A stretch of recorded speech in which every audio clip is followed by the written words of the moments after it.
will be providing the 12.5% COLA and the retention bonus and 1 year of back pay. There are other things that were included in WTU, like admin premium pay and some stipends for hard-to-fill positions that are not included. In order to receive those funds, charter schools will have to apply to OSSI. They will have to provide their school year teacher pay scale and post it publicly. They will have to provide details on how they will pay the 12.5% to their teachers and commit to timely reporting on teacher retention, vacancies, and effectiveness. After we get through this and we're able to determine the allocations, we will then go back and put it in the UPSFF. The reason that we did it this way is we know that the charter teacher salary is not necessarily the same as the DCPS teacher salary. So that 12.5% will be on their actual salary rather than just assuming their salaries are the same as DCPS teachers. Okay, thank you very much. There's a couple of investments in Ward 3, and when I get the books, I'll know the answers to this, but I'm impatient. So there's $5.5 million for Foxhall Elementary for planning, and I wonder, is that in addition to the dollars that are in the budget to build the school, or is that replacing those dollars? It is. We're shifting, and we think that the current context allows us to shift our construction of a new elementary school for Ward 3 to later in the capital plan. So what you see in those numbers is planning in the out years in the CIP for a new elementary school in Ward 3, and you also see investment, a larger investment in the new high school in Ward 3. But so then it does replace. It does replace. Okay. And then the $10 million for Stoddard Elementary, I believe there was $20 million for Stoddard Elementary. Is this in addition to that $20 million, or is this also a replacement investment? This is maintaining the existing investment, so it's just the investment in 24 to complete the current project. There's no change in the current project. And the same question on Deal. I see $11 million for Deal, and I thought there was more than that for the addition of Deal that was in the budget. Is that a reduction, or is that? It's the same issue where it's just there was funding earlier in the CIP, so this is just the investment in 24 and beyond, but no change to the project. All right, thank you very much. Thank you, Councilmember Herman. Councilmember Nadeau.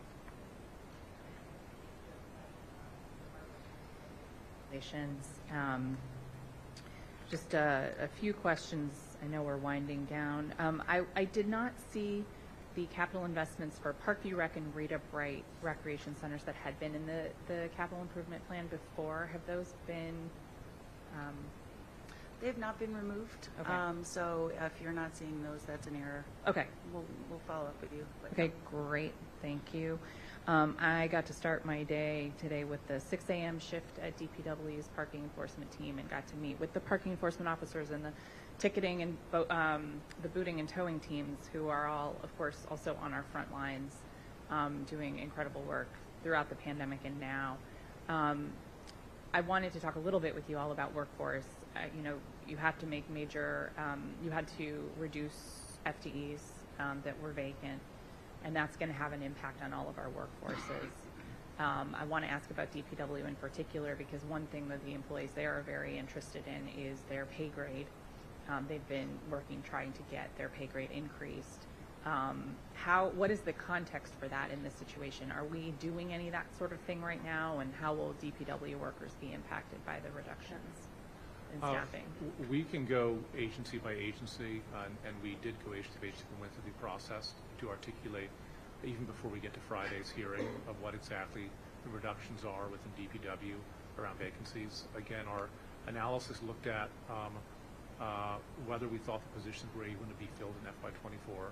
We do set aside funding, and I believe it's in DCHR, for a citywide central pool of funding for agencies to be able to utilize, to be able to make innovations that can increase their hiring as well as increase retention.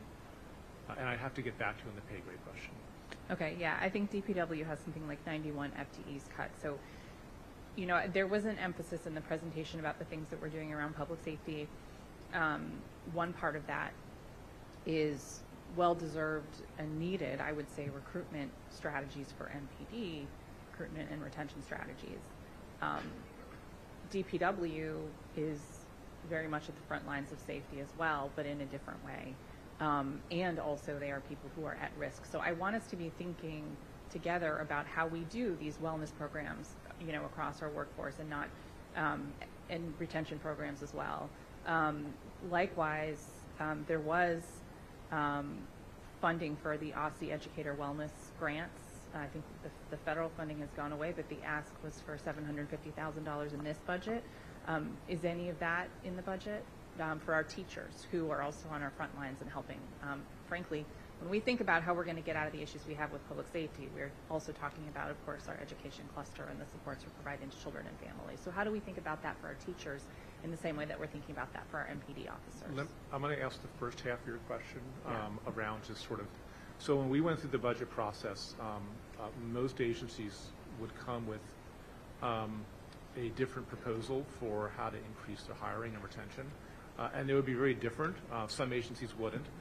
And so we kind of got this recognition that it's probably better to have a central pool of funding that allows for agencies almost granting out between agencies to be able to allow us to fund programs of the director of things that a particular agency will have a meaningful impact on recruitment and retention. So we put funding in that in DCHR. As you go through the budget process, I'm sure we'll look at whether that should be adjusted. But that was to try to avoid having a program that may look different for each particular agency. We want it to be centralized. And the question about the Aussie question. So we still have a program funded through Department of Behavioral Health that was stood up during COVID for it's Healthy Teachers DC, which is a wellness program. And then we continue to support through Aussie some wellness programs for our students. How much money is in Healthy Teachers DC? I'll have to get back to you on that, council member. How much money is in the DCHR fund that you were talking about, City Administrator? It's $2.5 million. And if I could just add one note on the vacancies, as you all look across government, I think it's important to note that when we looked at the vacancies, as the City Administrator mentioned, we didn't try to just sort of take a blunt tool, right? We tried to be thoughtful about where the vacancies were being taken. We did not do it in such a way that you'll see any agency where they cannot hire anymore, right? So for example, with DPW, I know 90 seems like a lot. They have 211 vacancies currently. So they still have room to grow. You're going to see that for all of the different agencies. We did not limit them to no more growth. With that fund, that $2.5 million at DCHR, assuming that's for direct hires in government, we do a lot of frontline work through contracting. In the pandemic, we saw this, you know, with street outreach workers, et cetera, who really need those retention programs as well. I'm thinking of violence interrupters, for example. They need raises and they need more benefits and supports. Is that something that this DCHR fund can do, or is that something we have to contemplate somewhere else? The policy intent was focused on direct hires, to be perfectly honest with you. I know throughout the year there will be individual cases where an agency will really hit an absolutely mission-critical impediment that relates to the funding of a contract or nonprofit grant. And we will true up when the case is made for us throughout the year. But this particular, and those adjustments have happened even this year. That particular grant fund, particular central funding is for direct hires. Thank you for that. $8 million for ERAP is, you saw my face probably. It's a shocking number after where we've been, and especially in a year where it's run out already here in March. We are tapping into the stabilization funds to balance this budget. Why can't we do more for ERAP? And can we do anything for ERAP this fiscal year, given the fact that people are at risk of eviction, which undermines all the other programs that we're funding? Councilmember, let me just say that, and you know well, that we had a huge influx of dollars through Stay DC, and we have seen trends in demand for ERAP that match Stay DC. And just like we're doing with other investments, we have to get back to the spending that we saw pre-pandemic. And in some ways, we think it matches the true need. So the kind of the change in our system post-pandemic includes the moratorium of that the council passed going away. People are vaccinated and back to work. And so the need for rental assistance, we think, given the levels of employment that we see in the city, this is what we are advancing. I was with Dr. Morris Hughes recently and got the number for DC unemployment. She will remind me exactly what it is. She's in the room. 4.6%. 4.6%, which is getting us closer to the national average. And what was especially a prideful moment for us is that our levels of unemployment in Ward 7 and 8, and someone correct me if I'm wrong, but for the first time, both are below double digits. That's right. Okay? Thank you. So this is my point. We're not in the pandemic anymore. We have historic levels of employment in the district. And we have to get back to where we were in terms of true emergency assistance, and not to saying we're coming off of state DC. People have relied on a fund, and make sure that we're helping people who are truly in need. Thank you, and congratulations. Those really are very important. Congratulations milestones. to all of us. I guess I don't want to keep at this, and we'll plenty of time to dissect the budget, but this government, the district government, not your government, Mayor Bowser in particular, but this government has never been realistic about how much is needed for ERAP, and it is, $8 million is not going to be enough, so we're going to have to keep talking about that. I got it. So, and finally, I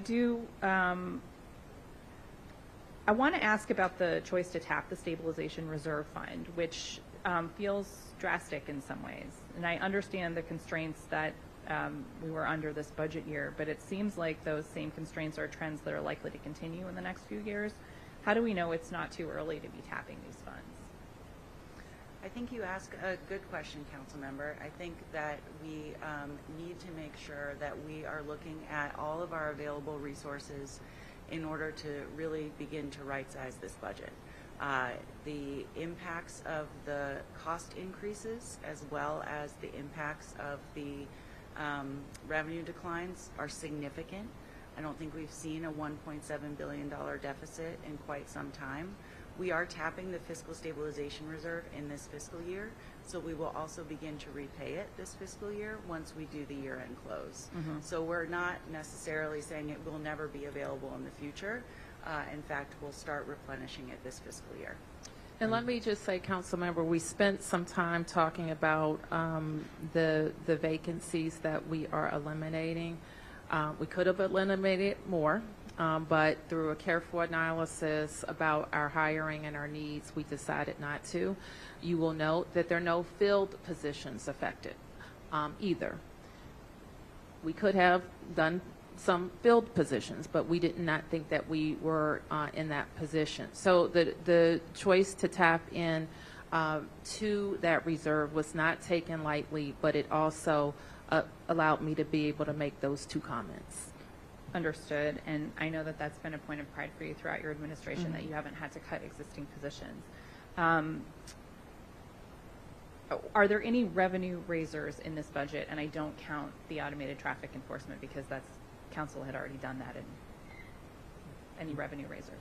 There are no tax or fee increases. Okay. And we like to keep it that way. Understood, and I am not planning or proposing anything new right now, but I do want to make sure we're having a realistic and direct conversation as a government about this year and what it might take to get all of our priorities funded. And thank you. I appreciate it. Thank you, Mr. Chairman. Thank you, Councilmember. Councilmember McDuffie? Thank you, Chairman. Thank you, Chairman, and thank you, Madam Mayor, and your entire team for presenting this budget and putting together. I know a lot of tough choices made to get to this point where we are today. I'm going to try to keep my questions rather succinct because I know it's been a long morning. But I want to ask, well, first recognize some of the investments that you've made despite some of the tough choices you've had to make around, I think, important priorities for residents across the District of Columbia. Recreation for All is something that is a very popular program, albeit nascent in terms of how long it's been implemented.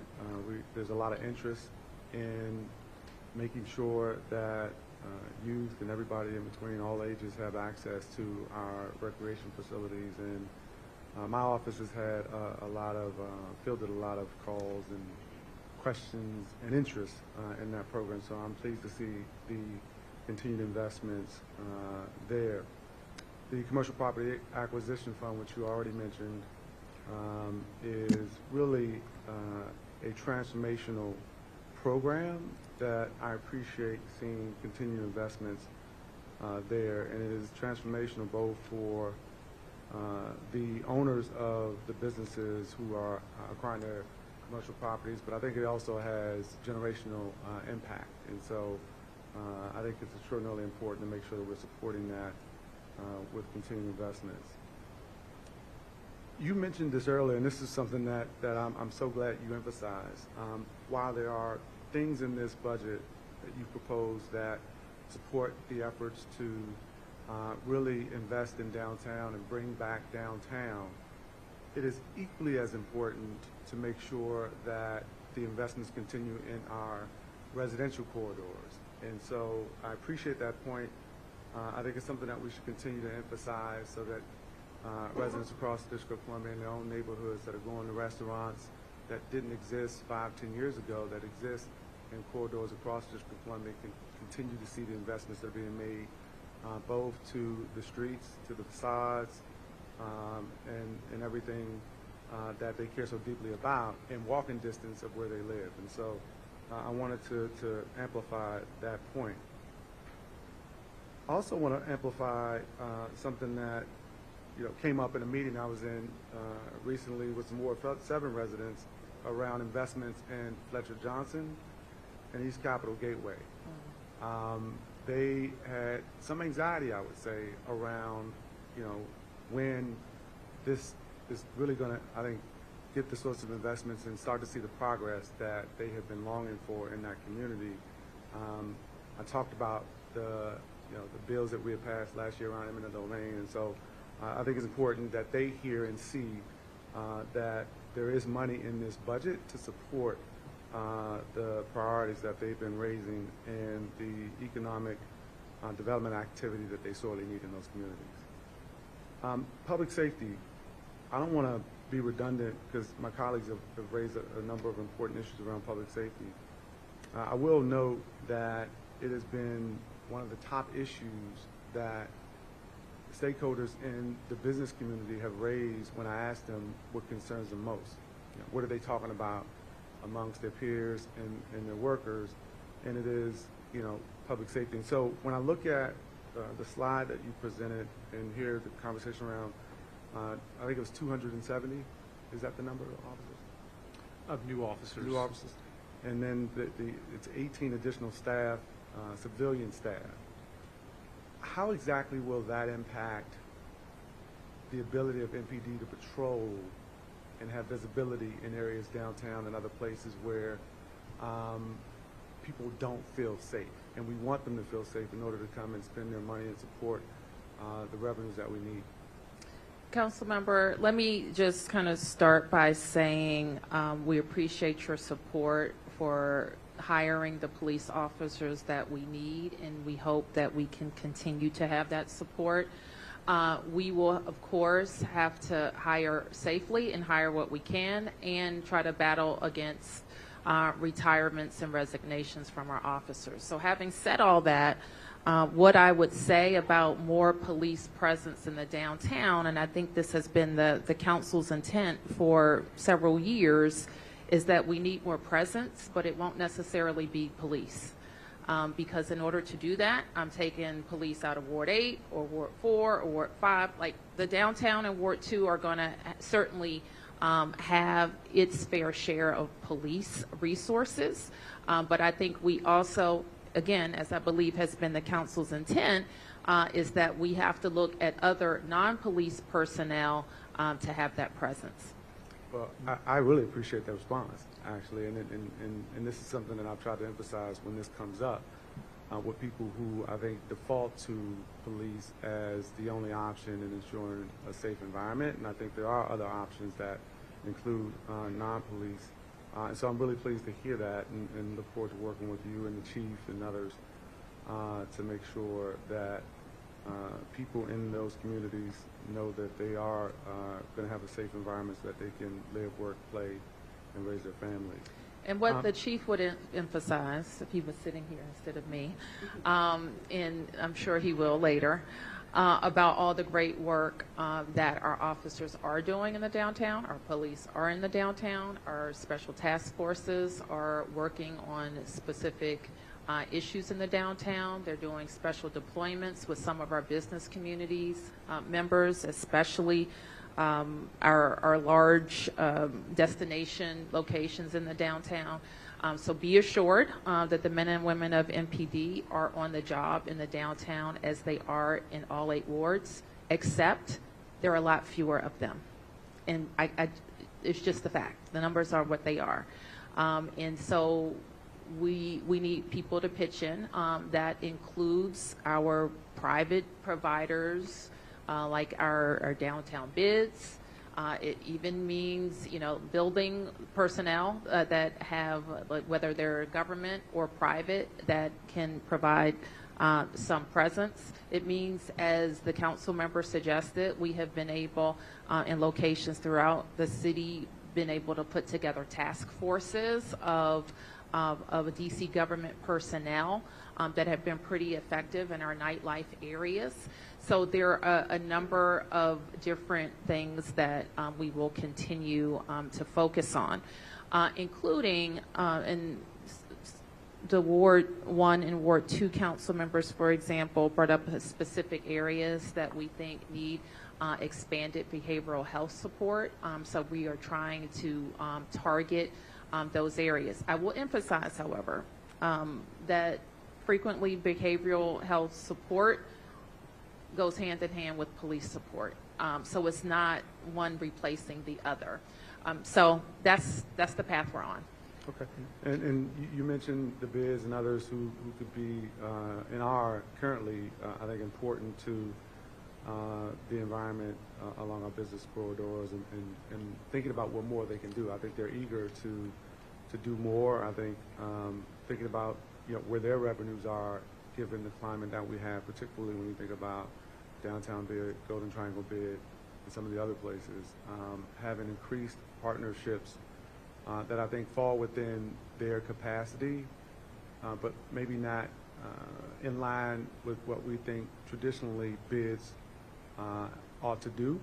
And I'd love to be able to explore some of those things, and maybe there's some investments in your budget that we'll see once we get the budget books. But I'd love to make sure that we're trying to collaborate around those other partners outside of police and other public safety officials who can help enhance public safety and economic vitality in those corridors.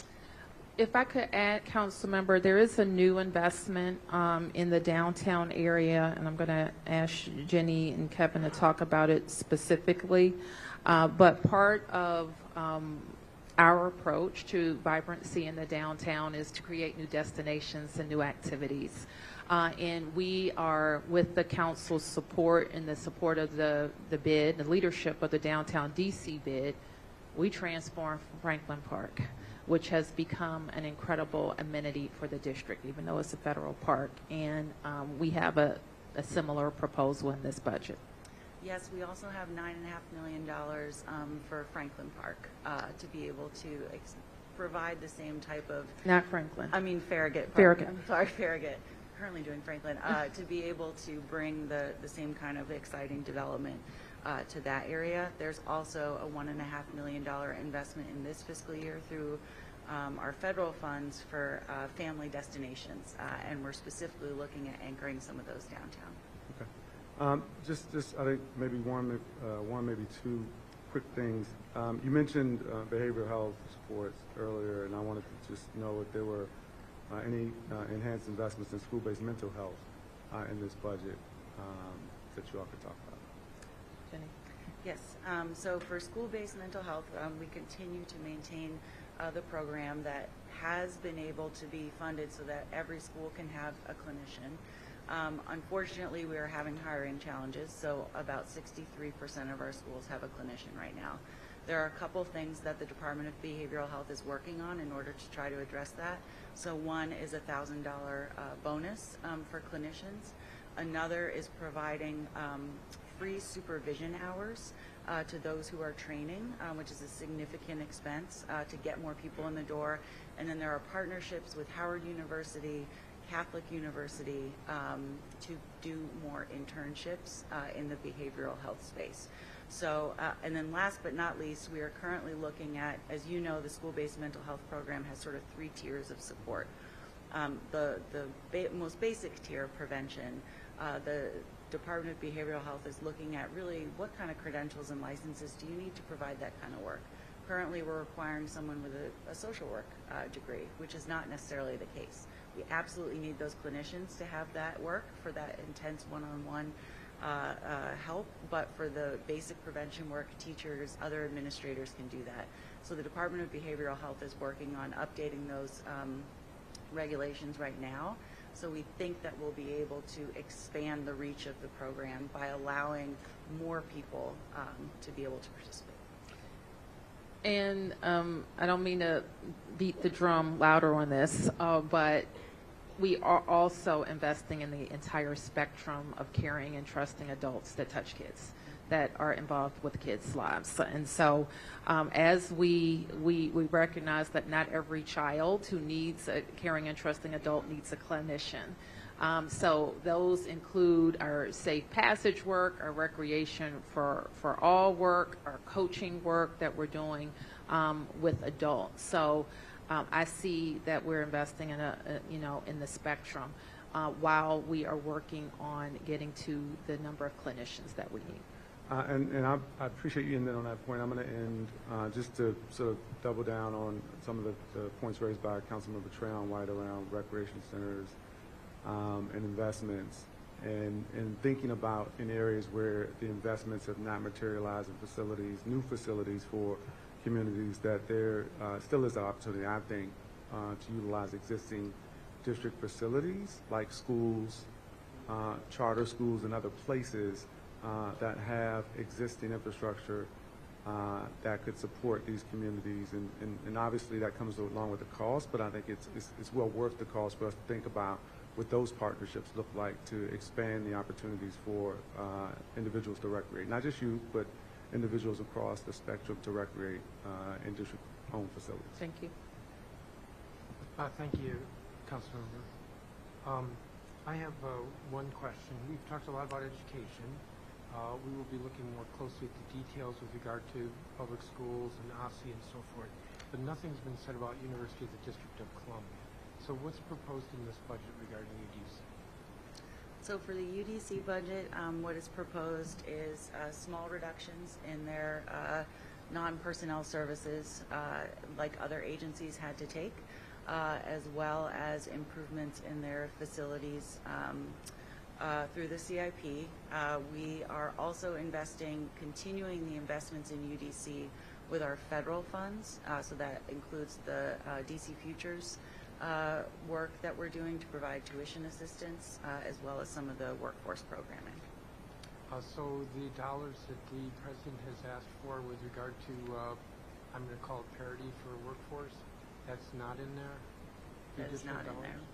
And you said changes in the CIP, such as? So there's continued investments to begin modernizing their facilities.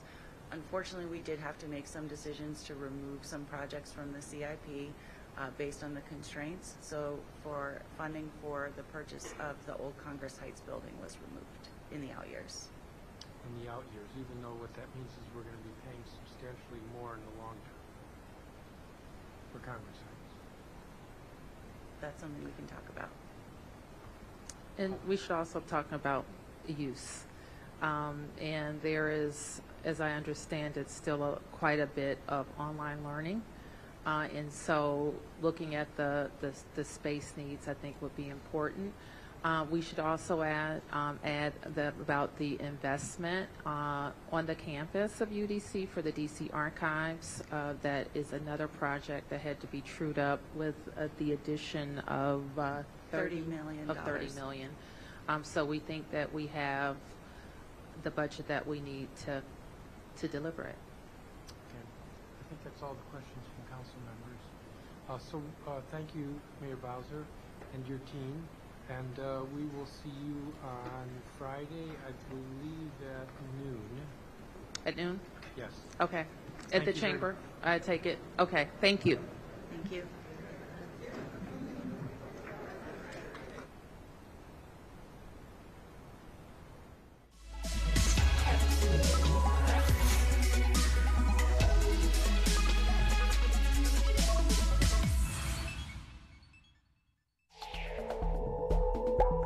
We now return to our previously scheduled program, already in progress.